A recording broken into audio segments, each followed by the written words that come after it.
Meanwhile, political analysts see the failure of any destabilization attempt against the Aquino administration.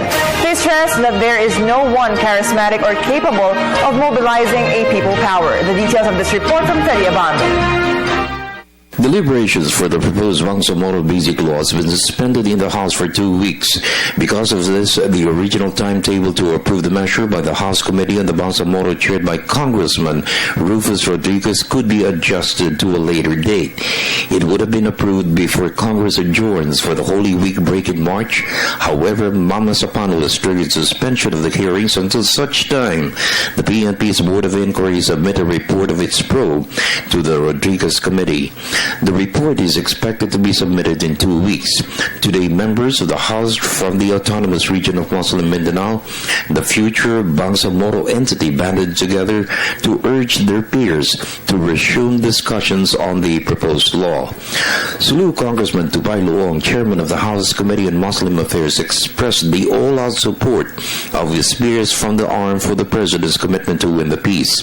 We in the core territory of the Bangsamoro, we are still hopeful because we are fully aware that the President is really sincere.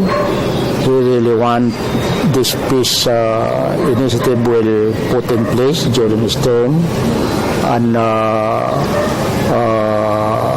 in the House of Representatives, of course, there are some members who are doubtful because of the incident happened in Mama Sapano. But if we really think of the interests of our country and the interests of the Bangsamoro people in particular, I think the Mama Sapano incident should not be used as a deterrent to hold this peace process to be put in place. Luong is a veteran of the Muslim Rebellion. He was among the first to fight government in 1972. He lost his brother and father-in-law, witnessed the horrors of the conflict, Filipinos killing Filipinos, the burning of homes, lost opportunities, and poverty for so many of our Muslim brothers. It's very imperative on our part that we have to really expect peace must already put in place right now, because we cannot allow our people to suffer for too long. Because since 1972, when martial law was declared, that is almost 43 years from now, I cannot imagine the extent of the damage already to lives and property of our people and the resources of the government. And it is really very painful to us Filipinos fighting among ourselves. As Filipinos, we are not also happy with this kind of situation. That's why we are appealing to each and every members of the House of Representatives, including the Senate. We have to really look at this situation from macro perspective.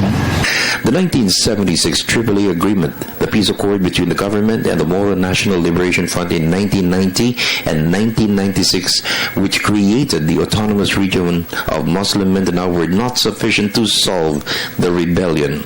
With the signing of the Comprehensive Agreement on the Bangsamoro last year by government and the MILF, President Aquino's quest for peace is almost a done deal. The Bangsamoro Basic Law will implement the terms of the agreement. Political analysts see the law as the final document that will bring lasting peace in Mindanao. Although some express concern, Mama Sapano could slow down the process of approval. I think with all that has been done, maganda siguro i-reconsider din ng peace panel kung ano yung kailangang improvements given what has happened in the recent weeks. Balikan ang draft, tingnan, at gayon din siguro yung magkaroon ng pakikiusap ang executive sa legislative kung paano pa maaaring pagtulong-tulungan na mapahusay ang version ng Bangsamoro Basic Law. The developments will depend on how the issues in Mama Sapano will be resolved.